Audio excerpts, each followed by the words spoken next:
Matter of fact, I want to introduce Rodney. Rodney, come up real quick. And Rodney has his own powerful story of what God's done in and through his life. You can tell by his stature, but he was a lottery pick in 2001, a one-and-done college player of the year. Played for the Nuggets for a while, so basketball fans, but runs a lot of our sports and uses that platform like crazy to have an influence. So, thank you, Pastor Brian.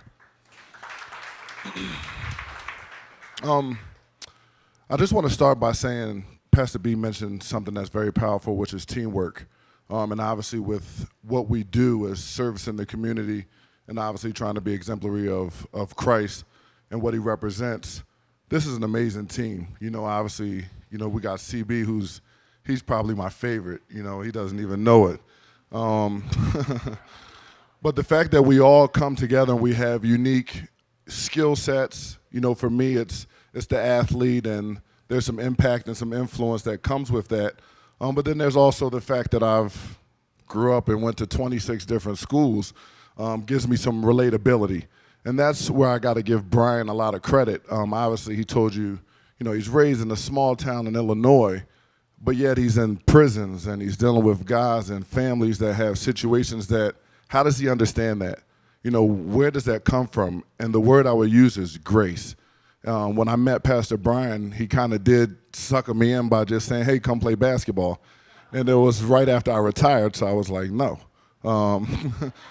He kept, he was very persistent about having me come play basketball. But before that, I actually didn't have quite the relationship, especially now what I have with my foundation being God. And Pastor B was able to not be overwhelming about that. He just was graceful. There was a chapter of my life that I was going through.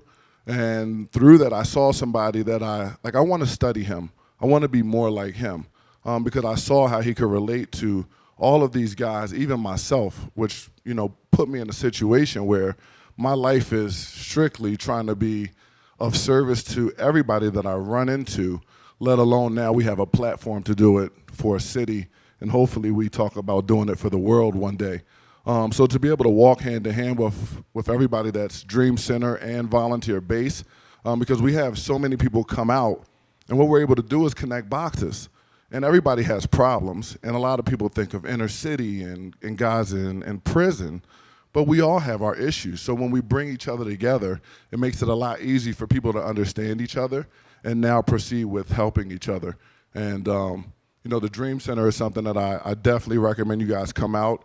We're a little bit different ministry, and that's where I see we're truly representing love in the city of Denver and utilizing every aspect and helping whoever comes our way. So thanks for being a part of it.